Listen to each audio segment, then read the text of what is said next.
ಎಲ್ರಿಗೂ ನಮಸ್ಕಾರ. ನಾನು ಲೀಲಾ. ಇವತ್ತು ನಾನು ಹಿಸ್ಕಿದ ಬೇಳೆಲಿ ಸಾಗು ಮಾಡ್ತಾಯಿದ್ದೀನಿ. ದೋಸೆಗೆ ತುಂಬ ಚೆನ್ನಾಗಿರುತ್ತೆ. ನಾನು 1.5 kg ಅವರೆಕಾಯಿ ತೊಗೊಂಡು ಇದನ್ನು ರಾತ್ರಿ ನೆನೆ ಹಾಕಿ ಇದನ್ನು ಬೆಳಗ್ಗೆ ಇಸುಕ್ತಾ ಇದ್ದೀನಿ. ನಾನು ನಮ್ಮ ಮನೆಯವರು ಇಸುಕ್ತಾ ಇದ್ದೀವಿ. ಇದನ್ನು ಏನೇನು ಇಂಗ್ರೀಡಿಯೆಂಟ್ಸ್ ಹಾಕೋಣ ನೋಡೋಣ ಬನ್ನಿ. ಈ ಸಾಗುಗೆ ದೋಸೆ ತುಂಬ ಚೆನ್ನಾಗಿರೋ ಸಾಗು ಮಾಡೋಕ್ಕೆ ನಾನು ಜಾರ್ಗೆ ಕೊತ್ತಂಬರಿ, 1 ಟೊಮೊಟೊ, ಒಂದು ಅರ್ಧ ಇಂಚು ಶುಂಠಿ, ಹಸಿಮೆಣ್ಸಿಕಾಯಿ 4, ಬೆಳ್ಳುಳ್ಳಿ 1 ಗೆಡ್ಡೆ, ತೆಂಗಿನಕಾಯಿ ತುರಿ ಹಾಕ್ತಾಯಿದ್ದೀನಿ. ಸ್ವಲ್ಪ 1 ಹಿಡಿಯಷ್ಟು, ಒಂದು ಮುಷ್ಟಿಯಷ್ಟು ತೆಂಗಿನಕಾಯಿ, ಈರುಳ್ಳಿ 2 ಗೆಡ್ಡೆ ಈರುಳ್ಳಿ ಹಾಕ್ತಾಯಿದ್ದೀನಿ ಚಿಕ್ಕವು. ದೋಸೆಗೆ ತುಂಬ ಚೆನ್ನಾಗಿರುತ್ತೆ, ಮಾಡಿ ನೋಡಿ. ನಾನು ಮಾಡೋ ರೀತಿಲಿ ಮೆಣಸು 4, ಗಸಗಸೆ ಸ್ವಲ್ಪ, ಲವಂಗ 2, ಚಕ್ಕೆ ಸ್ವಲ್ಪ, ಏಲಕ್ಕಿ,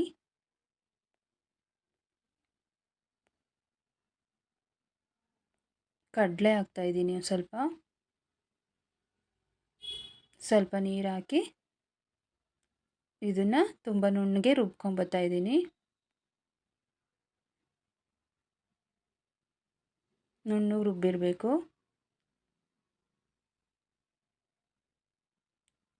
ನೋಡಿ, ನುಣ್ಣಗೆ ರುಬ್ಕೊಂಬಂದಿದ್ದೀನಿ.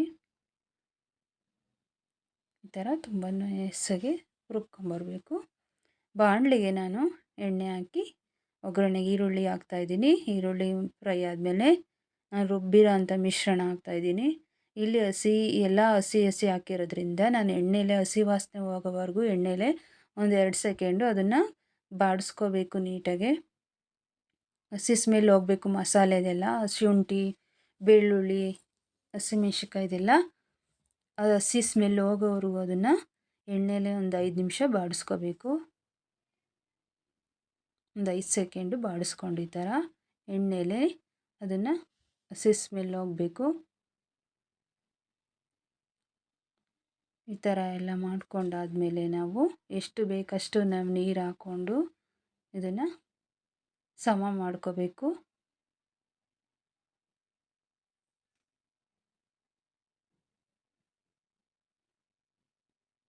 ಎಷ್ಟು ಬೇಕಷ್ಟು ನೀರು ಹಾಕ್ಕೊಂಡು ಇನ್ನೊಂದು ಸಲ ಈ ಥರ ಬಾಡಿಸ್ಕೋಬೇಕು.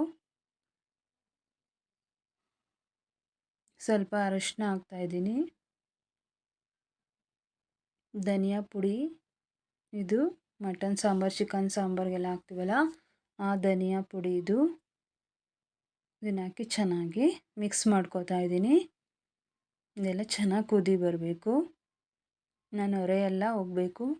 ಇಲ್ಲಿ ನಾನು ಕಾಶ್ಮೀರಿ ಚಿಲ್ಲಿ ಪೌಡರ್ ಕಲ್ಲರ್ ಅಥವಾ ಆಮೇಲೆ ರುಚಿಗೋಸ್ಕರ ನಾನು 1 ಸ್ಪೂನು ಕಾಶ್ಮೀರಿ ಚಿಲ್ಲಿ ಪೌಡ್ರ್ ಹಾಕ್ತಾಯಿದ್ದೀನಿ.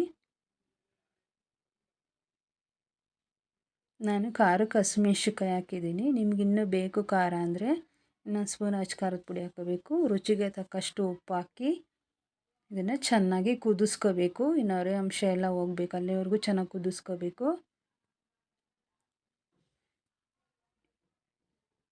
ನಮಗೆ ನೀರು ಎಷ್ಟು ಬೇಕು ಅಷ್ಟು ಹಾಕ್ಕೊಂಡು ಸಮ ಮಾಡಿಕೊಂಡು ನಾವು ಇಸುಕಿರೋ ಅಂಥ 1.5 kg ಅವರೆಕಾಯಿನ ಇಸುಕಿರೋ ಅಂಥ ಬೇಳೆನ ಇದರೊಳಗಡೆ ನಾನು ಹಾಕ್ತಾಯಿದ್ದೀನಿ.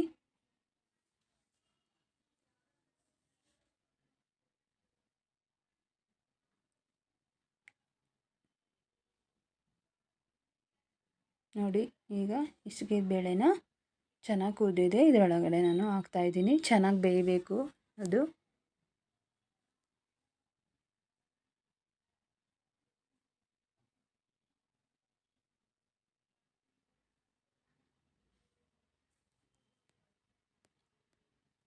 ಚೆನ್ನಾಗಿ ಬೇಯಬೇಕು.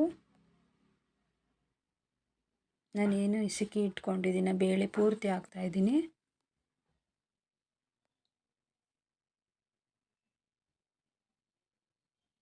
ಇದನ್ನು ಕುಕ್ಕರ್ಗೆಲ್ಲ ಹಾಕೋಕ್ಕೆ ಹೋಗಬೇಡಿ. ಇದೇ ಥರ ಬಾಣಲಿಲೇ ಬೇಯಿಸ್ಕೋಬೇಕು. ಕುಕ್ಕರ್ಗೆ ಹಾಕಿದರೆ ಕೈಗೆ ಏನು ಸಿಗಲ್ಲ, ಎಲ್ಲ ಕಲಸ್ಕೊಂಡು ಹೋಗುತ್ತೆ ಬೇಳೆ ಎಲ್ಲ. ಇದೇ ಥರನೇ ಬಾಣಲಿಲಿ ಹಾಕ್ಕೊಂಡು ಬೇಯಿಸಿ ಒಂದು 5 ನಿಮಿಷ ತಟ್ಟೆ ಮುಚ್ಚಿ ಪ್ಲೇಟ್ ಮುಚ್ಚಿಬಿಟ್ಟು ಇಟ್ಬಿಟ್ರೆ ಬೇಯಿಸ್ಕೋಬೇಕು ಅದನ್ನು, ಬೇಳೆನ ಸ್ಮೂತಾಗಿ ಬೇಯಬೇಕು, ಅಲ್ಲಿವರೆಗೂ ಬೇಯಿಸ್ಕೋಬೇಕು.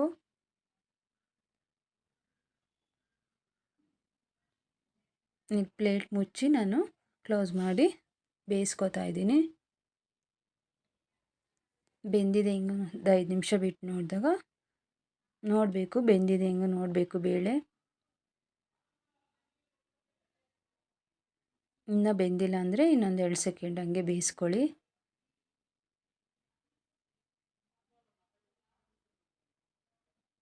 ಅದು ಬಿಸಿಲೇ ಬೆಂದೋಗ್ಬಿಡುತ್ತೆ ಬೇಳೆ. ಸ್ವಲ್ಪ ಹೊತ್ತು ತಟ್ಟೆ ಮುಚ್ಚಿ ಬಿಟ್ಬಿಟ್ರೆ ಬೇಳೆ ಎಲ್ಲ ಕಲಸೋಗಿರುತ್ತೆ. ನೀವೊಂದು ಸಲ ಇದನ್ನು ಟ್ರೈ ಮಾಡಿ ನೋಡಿ. ಇವತ್ತಿನ ನೋಡಿ ರೆಡಿಯಾಗೋಯ್ತು. ಇವತ್ತಿನ ಹಿಸ್ಕಿದ ಬೇಳೆ ಸಾಗು ಇಷ್ಟ ಆದರೆ ಲೈಕ್ ಮಾಡಿ. ದೋಸೆಗೆ ತುಂಬ ಚೆನ್ನಾಗಿರುತ್ತೆ.